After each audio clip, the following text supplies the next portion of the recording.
आप सभी का भारत ज्ञान दर्शन में स्वागत है। आज चर्चा का विषय है मंत्र रहस्य या मंत्र विज्ञान। हकीकत में देखा जाए तो आधुनिक जो पीढ़ी है तो मॉडर्न जनरेशन को उसके विषय में बहुत कम जानकारी है और इसके विषय में कोई कायदे से चर्चा भी नहीं हुई। मंत्र रहस्य या मंत्र विज्ञान के बारे में आज महत्वपूर्ण चर्चा होगी और इसका वैज्ञानिक विवेचन भी होगा। हम लोग समझेंगे कि आखिर मंत्रों का क्या महत्व है और यह कैसे कार्य करते हैं, वैज्ञानिकता के लिहाज से क्या उपयोग है। मित्रों, मंत्र दो शक्तियों से संचालित होते हैं। एक तो शब्दों का संयोजन और उसकी पुनरावृत्ति बार बार, दूसरा हमारी मानसिक शक्ति। अब इन अगर दो शक्तियों को मिला दिया जाए तो जो ऊर्जा बनती है उसका प्रवाह अलग ही होता है। वो हमें हर उद्देश्य में सफल करती है, हर कार्य में सफल करती है और हमारे इच्छित लक्ष्य तक पहुंचाती है। अब सबसे पहले तो हम शब्दों के ऊर्जा को समझते हैं कि शब्द की ऊर्जा क्या होती है। एक बार एक देश में एक मिलिट्री जो है लगातार एक पुल से गुजर रही थी और जैसे ही दो टुकड़ियां गुजर जाएं वो पुल धराशायी हो जाता था। जैसे ही दो टुकड़ियां गुजर जाएं वो पुल धराशायी हो जाता था।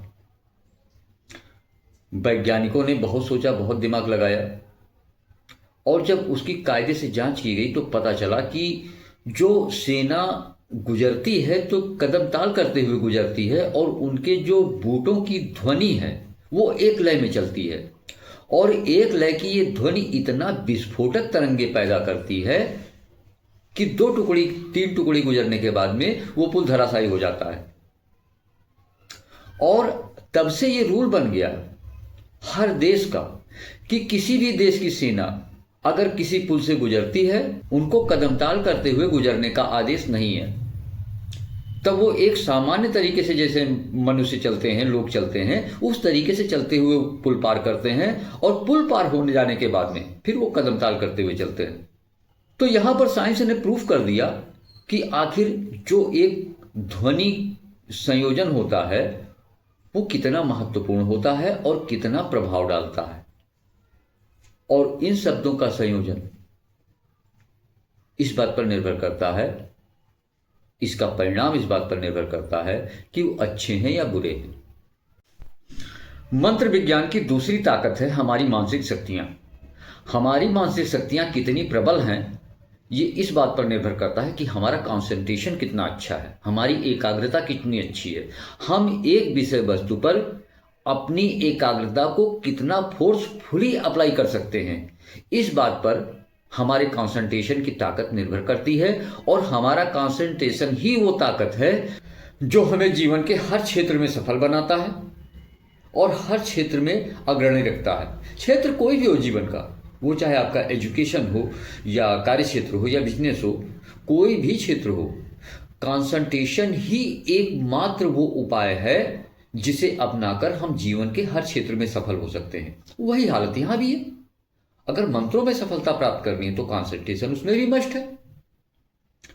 तो इस तरीके से अगर इन दो ताकत को हम अप्लाई कर दें तो आज भी मंत्रों में वो ताकत है जो हर इच्छा को पूरी कर सकती है।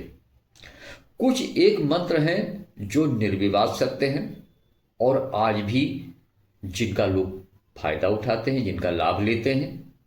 उसमें सबसे पहले तो महामृत्युंजय मंत्र आता है, गायत्री मंत्र आता है और इन मंत्रों का इतना प्रभाव है कि जो करता है वो समझ सकता है इस बात को।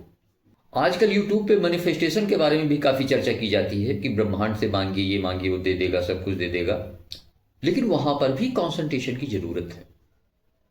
और जब कोई भी विचार वो हम चाहे किसी व्यक्ति को भेजें, हाँ, यहां पर एक चीज और बता दूं आपको कि ये जो विचारों का संयोजन है, हमारे कंसंट्रेशन द्वारा जो विचार संचालित होते हैं, चलते हैं, इनका शोध विदेशों में भी हो रहा है। ऑक्सफोर्ड यूनिवर्सिटी में इसका शोध बराबर हो रहा है जिसको टेलीपैथी कहा जाता है। और ये टेलीपैथी कंसंट्रेशन से परिपूर्ण विचारों का वो प्रवाह है जो एक मनुष्य दूसरे मनुष्य के मस्तिष्क में पहुंचाता है। अब तक का जहां तक मेरा अनुभव है तो मंत्र विज्ञान में वो ताकत है जो जीवन की सभी कमियों को दूर कर देता है।